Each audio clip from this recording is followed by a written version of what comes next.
Hello friends, बबता की रसीली रसोई में आप सभी का स्वागत है। आज आप लोग के साथ शेयर करने जा रहे हैं नवरात्रि के अवसर पर खाने जाने वाले व्रत के लिए सिंघाड़े के आटे के लड्डू। इस लड्डू को बनाने के लिए हमने यहाँ पर ना तो देसी घी का यूज़ किया है, ना ही किसी ऑयल का यूज़ किया है। सिर्फ हमने सिंघाड़े के आटे से इस लड्डू को तैयार किया है। इस तरह के लड्डू को बनाकर आप पूरे 9 दिन तक खा सकते हैं, ये ख़राब नहीं होंगे। तो सबसे पहले इसकी हम तैयारी कर लेते हैं। इसके हमने यहाँ पर सिंघाड़े का आटा लिया है। तो गैस का फ्लेम धीमा करके हम सिंघाड़े के आटे को भून लेते हैं, ताकि सिंघाड़े के आटे का कच्चापन बिल्कुल ख़त्म हो जाए और आटे में हल्का सा सोंधापन आ जाए। आप चाहे तो यहाँ पर सिंघाड़े को पीसकर भी आटे को तैयार कर सकते हैं, या मार्केट में ये पाउडर आसानी से मिल जाता है। तो हम सिंघाड़े के आटे को धीमी आंच पर कम से कम 5 से 7 मिनट तक हम भून लेंगे, ताकि आटा अच्छे से भुन जाए और इसका हल्का सा कलर भी चेंज हो जाए। तो देखिए, आटे का हल्का सा कलर चेंज होना भी शुरू हो गया है। थोड़ा सा हम और भून लेते हैं। जितना अच्छा आटा भुना रहेगा, लड्डू उतनी ही टेस्टी बन करके तैयार होंगे। तो सिंघाड़े के आटे का कलर चेंज हो गया है और हल्की सी खुशबू भी आनी शुरू हो गई है। अब गैस का फ्लेम बंद कर देते हैं और सिंघाड़े के आटे को एक बाउल में ठंडा होने के लिए निकाल लेते हैं और तैयारी कर लेते हैं हम यहाँ पर खोए की। तो हमने यहाँ पर ये मार्केट का खोया लिया है। ये वजन में करीब 250 ग्राम है।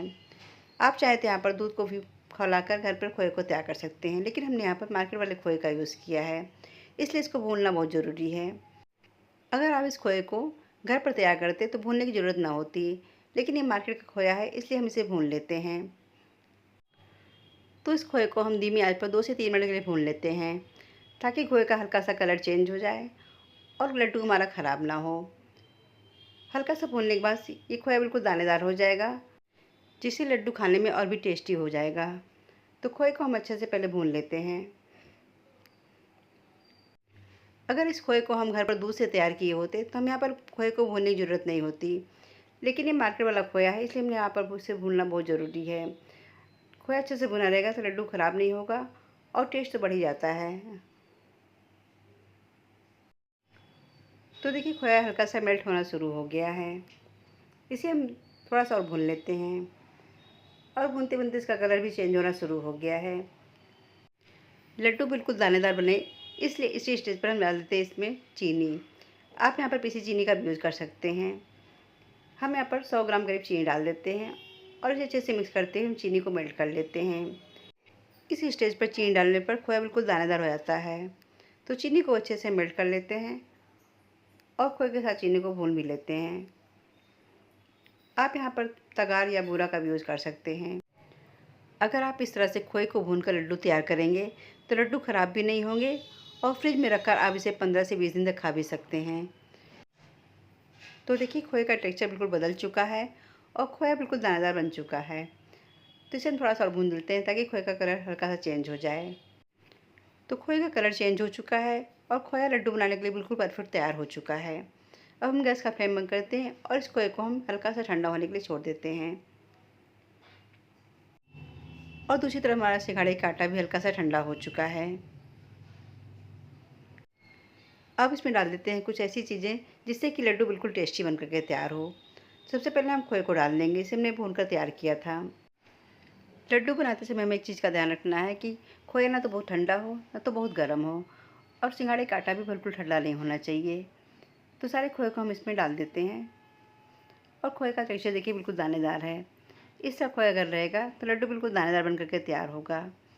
और हमने यहाँ पर कुछ ड्राई फ्रूट्स लिए, किशमिश लिया है, कटा हुआ नारियल, पिस्ता, थोड़ा सा कटा हुआ बादाम।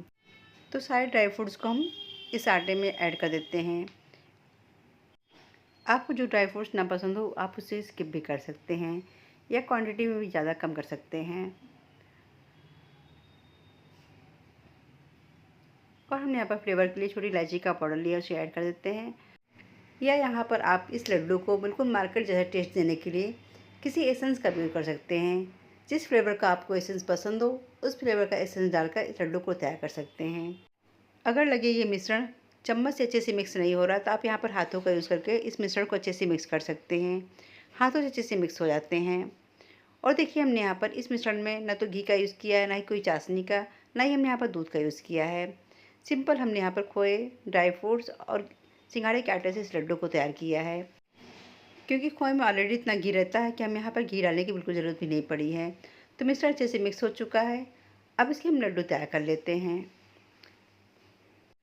अभी तक आपने सिंघाड़े के आटे से बना हुआ हलवा खाया होगा या सिंघाड़े के आटे से बनी हुई पूड़ी खाई होगी, लेकिन आप एक बार इस तरह से बने लड्डू को ज़रूर ट्राई कीजिएगा। सभी को बहुत पसंद आएगा, वो भी बिना घी के और बिना चाशनी के।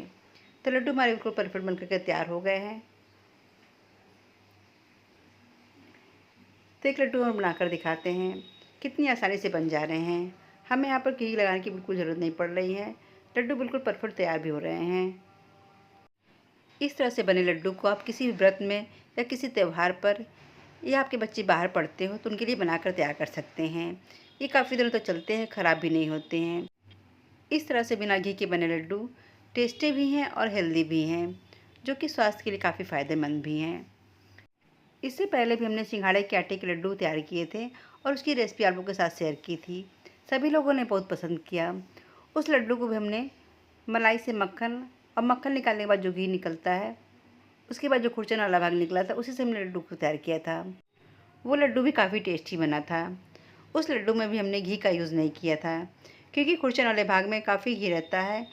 उसी से लड्डू सारे तैयार हो चुके थे। तो सारे लड्डू को हम इसी तरह तैयार कर लेते हैं। तो सारे लड्डू फटाफट तैयार हो जा रहे हैं, वो भी बिना घी के।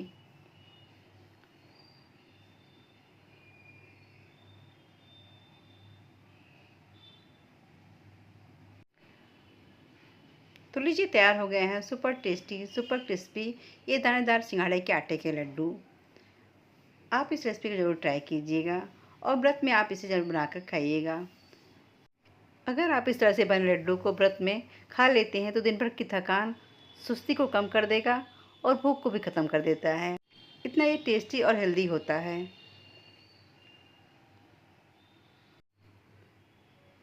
तो लीजिए, तैयार हो गया है ये सुपर टेस्टी सिंघाड़े के आटे का लड्डू। और देखिए कितना काफ़ी दानेदार बनकर के तैयार भी हुआ है। अब एक लड्डू को हम तोड़कर दिखाते हैं, कितनी आसानी से टूट रहे हैं। बिल्कुल क्रिस्पी खस्ता लड्डू हमारे बनकर के तैयार हो गए हैं। और इनका टेक्सचर देखिए क्या गज़ब का है। और देखिए आसानी से तोड़ने पर टूट भी जा रहे हैं। ये टेस्टी लड्डू जितने देखने में खूबसूरत दिख रहे हैं, खाने में उससे ज़्यादा कहीं टेस्टी हैं। एक लड्डू हम और तोड़कर दिखाते हैं। बिल्कुल परफेक्ट टेक्सचर आया है लड्डू का। इस तरह से बने लड्डू को कोई देखकर कहेगा ही नहीं कि आपने यहाँ पर इस लड्डू को बिना घी से तैयार किया है। अगर ये सिंघाड़े के आटे का लड्डू बनाने का तरीका पसंद आए और चैनल पर बिल्कुल नए हैं तो वीडियो को लाइक करिएगा, चैनल को सब्सक्राइब और शेयर ज़रूर कीजिएगा। तो मिलते हैं ऐसी रेसिपी के साथ, तब तक के लिए बाय एंड टेक केयर।